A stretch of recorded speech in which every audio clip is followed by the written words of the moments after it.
भाई और बहनों, मातृशक्ति को नमन। स्टूडियो में आपका हार्दिक स्वागत, अभिनंदन है, सत्कार है। सनातन सत्य, यूनिवर्सल ट्रुथ, सार्वभौम सत्य, जैसी दृष्टि वैसी सृष्टि, दृष्टि विज्ञान। दृष्टि विज्ञान का अर्थ होता है कि हम आपकी नज़र बदलते हैं, उससे नज़रिया बदलता है। जैसी हम आपकी दृष्टि बदलते हैं, उसके आपकी सृष्टि बदलती है। हम आपकी दिशा बदलते हैं, इससे आपकी दशा बदलती है। तो ये हमारा दृष्टि विज्ञान है। और ये सारा कार्य जो है हम अलग अलग एपिसोड्स, अलग अलग विषयों के माध्यम से करते हैं। तो आज बहुत ही एक विशाल विषय लेकर के हम आपके सामने प्रस्तुत हो रहे हैं। निज दोष दर्शन से जगत निर्दोष। इसका अर्थ क्या हुआ कि आप अपने दोष को देखते जाओगे और दूसरे के दोष नहीं देख करके दूसरे के गुण देखते जाओगे, तो आपको लगेगा कि पूरी सृष्टि निर्दोष है और दोष केवल मेरे में ही भरे पड़े हैं। दोषी मैं स्वयं हूँ, बाकी कोई भी एक भी प्राणी सृष्टि का दोषी नहीं है। कबीरदास जी ने कितना सुंदर कहा कि कबीरदास जी को एक बार मन में आया कि मैं देखूं दुनिया में कितने बुरे लोग हैं। तो उन्होंने पेपर और पेन लिया और वो जो भ्रमण करने लगे। तो भ्रमण करते करते राहत हो गई। एक भी जो है दोषी व्यक्ति का नाम, वो बुरे व्यक्ति का नाम नहीं लिख पाए। तब उन्होंने कहा कि जो है बुरा जो देखन मैं चला और बुरा न मिलिया कोई, जो दिल खोजा आप ना और मुझसे बुरा न होए। कबीरदास जी ने अनुभव किया कि बुरा देखने के लिए मैं निकल पड़ा, लेकिन दुनिया में मुझे कोई बुरा दिखाई नहीं दिया। और जब मैंने भीतर झांका, जब हमने भीतर की आँख खोली, जब मैंने अपनी समझ को काम में लिया, अपने आप को पहचाना, तो मुझे मालूम पड़ा कि ये सारा दोष का भंडार तो यहाँ एक जगह ही भरा पड़ा है। ये सारी गंदगी तो एक जगह ही है। तो उसकी भी मैं पूरे जीवन भर लगूं तो भी सफाई नहीं कर पाऊंगा, क्योंकि ये जन्म जन्मांतर की जो है वे दोष है, जन्म जन्मांतर की गंदगी है, जन्म जन्मांतर के हमारे घाती अघाती कर्म हैं, वो जन्म जन्मांतर के पुण्य पाप है, जन्म जन्मांतर के जो है वो हमारा कर्म रज है। तो उसकी सफाई करूं, तो उसकी सफाई के अंदर लगूंगा तो मेरा सुधार होगा, क्योंकि मेरा सुधार तो इसकी सफाई से ही संभव है। ये जब सफाई हो जाएगी तो मेरा जो क्लियर रूप है मेरे सामने आ जाएगा। यानी आपने कभी देखा होगा भाई और बहनों कि जो आईना होता है, आईने के ऊपर अगर रेत जमी होती है, फिर आप अपना चेहरा देखते हो तो चेहरा धुंधला दिखाई देता है। जब आईने पे पूरी रेत साफ करके उसको क्रिस्टल क्लियर कर देते हो तो आपका हूबहू जैसा चेहरा है वो दिखाई देता है।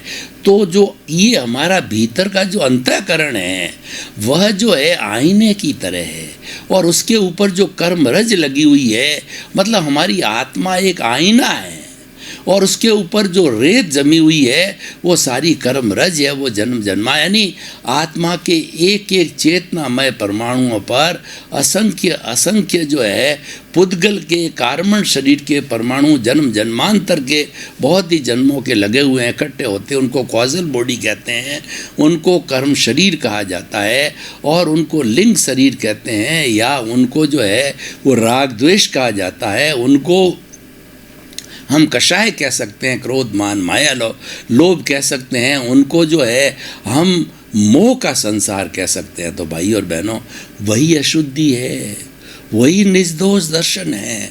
इसलिए जीवन के अंदर एक फार्मूला बना लो कि आप किसी को दोषित नहीं देखोगे। तो अपने भीतर जो प्रभु विराजमान है उससे प्रार्थना करो रोज़ सुबह। क्या प्रार्थना करनी? हे मेरे भीतर विराजमान शुद्ध आत्मा भगवान, मुझे ऐसी शक्ति दो, जागृति दो कि मेरा राग द्वेष घटता रहे और मेरा संभाव बढ़ता रहे, क्योंकि वो मुझे लक्ष्य की तरफ ले जाएगा, संभाव मुझे मुक्ति की तरफ ले जाएगा। दूसरा है, मैं किसी को दोषी नहीं देखूं, दुनिया में कोई दोषी है ही नहीं है। अगर मैं दोषी देखता हूँ तो ये मेरा ही दोष है, यही मेरे कर्म बंधन का कारण है। दूसरे को दोषी देखा नहीं आपने तो समझ लीजिए कि आपकी कॉजल बॉडी आप तो घटाना चाहते हो, ये कॉजल बॉडी का घनत्व और इसका वॉल्यूम बढ़ता जाएगा। दूसरे के दोष नहीं देखना, दूसरों के प्रति बुरे भाव नहीं लाने। बुरा भाव राग द्वेष पैदा करता है और वो हमको करना नहीं है, वो तो हमको घटाना है।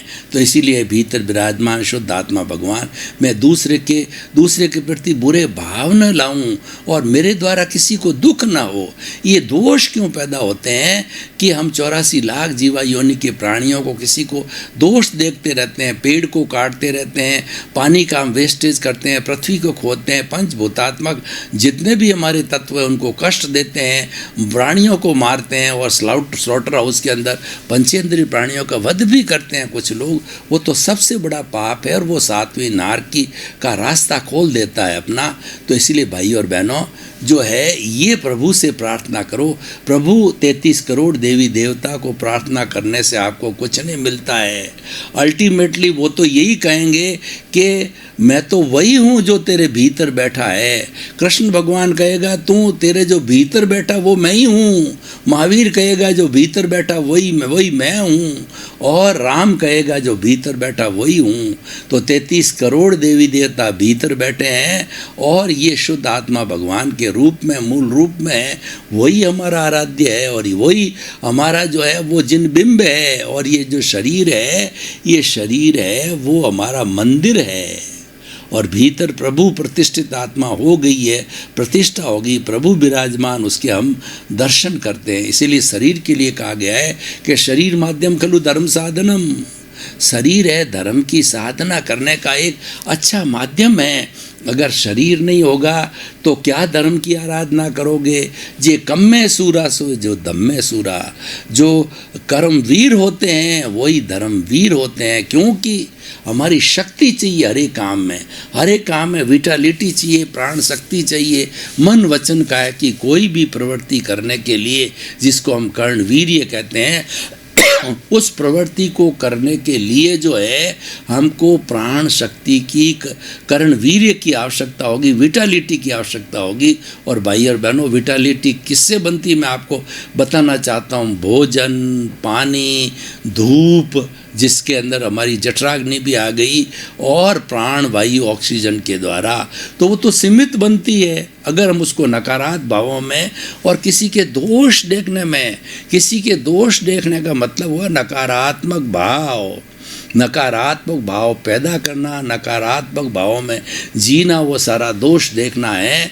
तो इसीलिए मैं किसी के दोष न देखूं, किसी के प्रति बुरा, किसी से दुख न दिया जाए मेरे, और हर जन्म में मुझे जो मोक्ष के कर्म मिले, ये भावना भावो, ये प्रतिष्ठा करो। ये जो भीतर प्रभु बैठा है उससे प्रार्थना करो कि मेरे सब दोषों का निवारण करो, और ये दोषों का निवारण करके मुझे अगला जन्म सिमंदर स्वामी के चरणों के अंदर दो, ताकि मैं 2, 4, 5 भवों के अंदर अपना जो सारा शेष बचा हुआ, जो हमारा जो कॉजल बॉडी है, जो कि हमारा डिस्चार्ज है उसको, क्योंकि ये सारी बातें कब आएगी, ज्ञान मिलने के बाद आएगी, ज्ञान प्राप्ति के बाद आएगी, और वह कृपा से मिलेगा। किसकी कृपा? गुरु की कृपा, ज्ञानी पुरुष की कृपा, तभी ये सारी बातें होती है। कृपा के बिना बात नहीं होती। अगर मेरे पास में ज्ञान नहीं होता तो मैं इतनी बात थोड़ी कर सकता। तो मुझे ज्ञानी ने, प्रत्यक्ष ज्ञानी ने, मुझे सद्गुरु ने मुझे कृपा करके ज्ञान दिया, वो ज्ञान मैं आप तक बांटना चाहता हूँ। तो इसीलिए भाई और बहनों, हर जन्म में मुझे मोक्ष के कर्म मिले, हर जन्म में मुझे ज्ञानी पुरुष मिले, हर जन्म में मुझे सद्गुरु मिले, क्योंकि सद्गुरु से ही ज्ञान मिलता है, और गुरु बिना ज्ञान नहीं है। गुरु गोविंद दाऊ खड़े और काके लागू पाए, बलिहारी गुरु आपने और गोविंद दियो बताए। ईश्वर के यानी आत्म साक्षात्कार गुरु कराता है। गुरु किसने कराता है कि गुरु, गु का मतलब होता है अंधकार, रू का मतलब दूर करने वाला। गुरु वह है जो अंधकार को दूर करता है। अंधकार क्या है? अज्ञान रूपी अंधकार को दूर करता है। और दूर करने के लिए क्या करता है कि हमारे भीतर ज्ञान का दीपक लगा देता है। मैं आपको उदाहरण देता हूँ कि कई कई शताब्दियों का घना अंधेरा हो और एक छोटा सा जो है वो आपने दीपक जला दिया तो वो अंधेरा जो है वह हट जाता, छट जाता है और वहाँ प्रकाश हो जाता। तो दीपक को प्रकाश की उपमा दी गई है और इसीलिए उसको ज्ञान है। तो अंधकार को हम ज्ञान के द्वारा उसको दूर करते हैं। हमारे भीतर जो कषाय रूपी अंधकार है वह संभाव रूपी ज्ञान के द्वारा, वो ज्ञाता दृष्टा रूपी ज्ञान के द्वारा उसको जो है वो साफ किया जाता है, उसको ठीक किया जाता है, उसको हटाया जाता है। तो भाई और बहनों, इस तरीके से चिंतन करो तो निज दोष दर्शन से जगत निर्दोष। इस जो है बात को हमेशा ध्यान रखो कि मुझे दूसरों के दोष नहीं देखने हैं। दूसरों के दोष देखने का खाना है, बंद कर दो, उस पर चौकड़ी लगा दो कि ये खोलना नहीं, उसको लॉकअप कर दो, इसको खोलना नहीं है। वो जहाँ भी प्रकोष्ठ है जो आपके जो दिमाग के अंदर दोष देखने के प्रकट पे जो है लाल स्याही से क्रॉस लगा करके बड़ा ताला लगा दो, वो खुले नहीं। यानी आप किसी के प्रति नकारात्मक भाव न रखो, सकारात्मकता रहे। तो जितनी जितनी सकारात्मकता होगी, उतनी जितनी पॉजिटिविटी होगी, उतनी उतनी प्योरिटी होगी, और जितनी जितनी प्योरिटी होगी उतना उतना हमारा जो है वो शुक्ल लेशिया प्राप्ति हो जाएगी। और शुक्ल लेशिया की प्राप्ति के बाद में निरालंबन ध्यान से जो हम केवल दर्शन, केवल ज्ञान, स्वयं परमात्मा बन सकते हैं, जो कि हमारा उद्देश्य है। और जिसको एक बार वो 12वां गुण स्नान प्राप्त कर लेता, क्षीण में हो जाता है, तो ये पक्का है कि वो निश्चित रूप से केवली बनेगा और निश्चित रूप से उसी जन्म के अंदर सिद्ध बुद्ध होगा। तो हमें मोह को क्षीण करना है। मोह क्षीण कब होगा? कि जब आप अपने दूसरों के दोष देखना बंद कर दोगे और भीतर जो दोष भरे पड़े हैं, यानी मोह का संसार है, उसकी सफाई करोगे। उसके लिए उसकी सफाई को कहा जाता निर्जरा। भगवान ने कुल 2 तरह के धर्म बताए, एक तो संवर और निर्जरा। संवर क्या है? जब हम दोष ने देखने लग जाते हैं लोगों के, तो वो जो है वो हमारा राग द्वेष रूपी जो नाला है, पुण्य पाप रूपी नाला है, दोष देखने से कर्म भीतर आने चालू हो जाते हैं। और जब हम उस नाले को सीमेंटेड कर देते हैं, बंद कर देते हैं, जैसा मैंने कहा कि दोष वाले जो खाना है वो उसको लॉकअप कर दो, उसको ऊपर लाल स्याही से क्रॉस लगा दो, तो वो हमने जो है संवर को बंद कर दिया तो आश्रव चालू हो जाता है। आश्रव चालू होते ही हर आश्रव के साथ में निश्चित रूप से निर्जरा नहीं संवर चालू हो जाता है। आश्रव को बंद कर दिया तो हर संवर के साथ में निर्जरा ऑटोमेटिकली जुड़ी है। Nirjara means dissociation of the karma from the soul और फ्रॉम द कार्मिक बॉडी। और वही हमारा उद्देश्य है और वही दोष है जो साफ हो रहे हैं। तो भीतर पड़े हुए दोषों की हमने सफाई करनी चालू की, निर्जरा हो गई। धीरे धीरे धीरे निर्जरा होकर के पूर्ण निर्जरा हो जाती है। आंशिक निर्जरा सकाम और अकाम तरह की 2 तरह की निर्जरा होती है। तो वो सकाम निर्जरा जब हम करने लग जाते हैं तो फास्ट रूप से सफाई होती है और सफाई होते होते जो है वो हमारा ये कषाय है वो ज़ीरो हो जाता है, जो कि हमारा उद्देश्य है। हमारे दोष है सब धुल जाते हैं। और इन दोषों को देखिए, निज दोष दर्शनम कैसे करें, इसकी भी आपको विधि बताना चाहता हूँ कि हमारे भारतीय ग्रंथों के अंदर 4 बातें बताई गई है निज दोष दर्शन करने की। निज दोष दर्शन से जगत निर्दोष। खुद के दर्शन, खुद के दोषों के दर्शन करो और दूसरों के दोष देखना बंद करो, दूसरों के गुण लो। तो जो है वो निर्दोष दर्शन हमारा जो है ये इसको कैसे दूर किया जाए, तो 4 मुख्य जो इसके जो घटक आते हैं। पहला होता है सामायिक। सामायिक का अर्थ होता है गहरे में जाओ, खूब गहरे जाओ, खूब गहरे जाओ, खूब गहरे जाओ। गहरे जा कर के आप गहन चिंतन करो कि 84 लाख जीवा योनि के जन्म जन्मांतर में मेरा किसके साथ में दुख हुआ, क्रोध किया, मान किया, अहंकार किया, माया किया, लोभ किया, 18 तरह के पाप किए हैं, तो प्रत्यक्ष अप्रत्यक्ष रूप से ऐसा है कि अप्रत्यक्ष रूप का मतलब ये है कि हमारी आत्मा अव्ययवाद है और हम अप्रत्यक्ष रूप से किसी से अगर हमारा दोष हुआ है उस अव्ययवाद आत्मा से हम निवेदन करते हैं तो हमारा बिना किसी तार के वह अव्ययवाद आत्मा के तक वो हमारा मैसेज पहुंच जाता है और हम उससे आगे बढ़ के क्या करते हैं कि हे फलां की जो है शुद्ध आत्मा भगवान मुझे क्षमा करो, क्षमा करो, क्षमा करो। तो सामायिक करने के बाद हम आलोचना करते हैं कि ये जितने भी दोष मुझे दिखाई दे रहे हैं मेरे भीतर, ये दोष मेरे द्वारा किए हुए हैं, किसी दूसरे के द्वारा नहीं किए हुए हैं। तो हमको क्या वो हमको कन्फेस करना पड़ता है। कन्फेस करने से हमारे दोषों की शुद्धि होती है। कोई भी अभियुक्त अगर कोर्ट के अंदर कन्फेस करता है या वकीलों के जो साक्ष्य के माध्यम से, एविडेंसेस के माध्यम से जज जो है ये जानकारी कर लेता कि ये व्यक्ति दोष है, तो उसको जो है वो पनिशमेंट देता और किसी के अवार्ड देता और कन्फेस कर लेता है, तो वो है सज़ा माफ़ भी कर सकता, कम भी की जा सकती है। तो आलोचना करो कि दोष मेरे किए हुए हैं, उसके बाद प्रतिक्रमण करो। प्रतिक्रमण का मतलब है अपने आप से प्रायश्चित करो, अपने आप से ग्लानि करो और बात करो, हे 84 लाख जीवा योनि के प्राणियों, मैंने आपको कोई कष्ट दिया हो, दुख दिया हो तो मुझे क्षमा करो, क्षमा करो, क्षमा करो, मेरा हिसाब क्लियर करो। आपका जब हिसाब क्लियर हो जाएगा, एक का भी हिसाब बाकी नहीं रहेगा। जब मेरे जो ये कषाय खत्म होंगे, कार्बन शरीर, तभी मैं सिद्ध बुद्ध मुक्त हो सकूँगा। मुझे मुक्ति को जाना है, मुझे मोक्ष जाने का एक ही रास्ता है कि मुझे सबके साथ हुए दुख का हिसाब क्लियर करना है। इसको प्रतिक्रमण कहते हैं। और उसके आगे आता प्रत्याख्यान।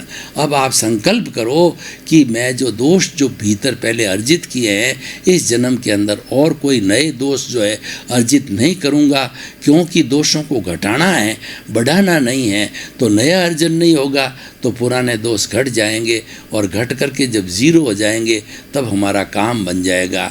तो ये सामायिक आलोचना, प्रतिक्रमण, प्रत्याख्यान, ये 4 ऐसे साधन हैं जिनके माध्यम से हम दोषों का निवारण कर सकते हैं।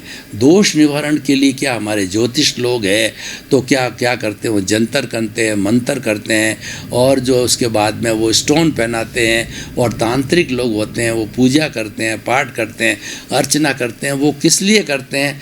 दोष निवारण करने के लिए देते हैं। हम तो एकदम सरल विधि आपको मिला रहे हैं, कोई बाहरी चीज़ का सहयोग नहीं लेना।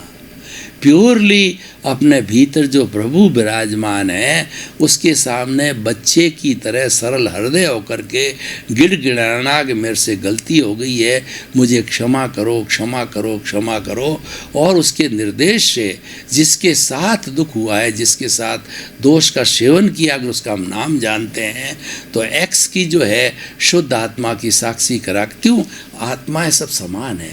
चाहे आपकी आत्मा हो या जिसके साथ दोष किया हो, चाहे पेड़ की हो, पौधे की हो, चूहे की हो, गाय की हो, भैंस की हो, राम की हो, कृष्ण की हो, तो जिसके साथ दोष सेवन किया है उसी आत्मा को साक्षी करके उसको कहो कि मुझे क्षमा करो, क्षमा करो, क्षमा करो। मेरे से अपने आत्मा की साक्षी से उसको बोले कि क्षमा करो, मुझ से गलती हो गई है, मुझे माफ़ करो, मैंने क्रोध, अहंकार, माया, लोभ के वशीभूत होकर के आपको गाली दी, आपको कष्ट दिया, मुझे क्षमा करो। तो सामने वाली बात अव्ययवाद आत्मा होती है, वो किसी को दुख देने वाली नहीं होती, करुणाशील होती है। हमारी भी आत्मा अव्ययवाद है तो हमको माफ़ कर देती है।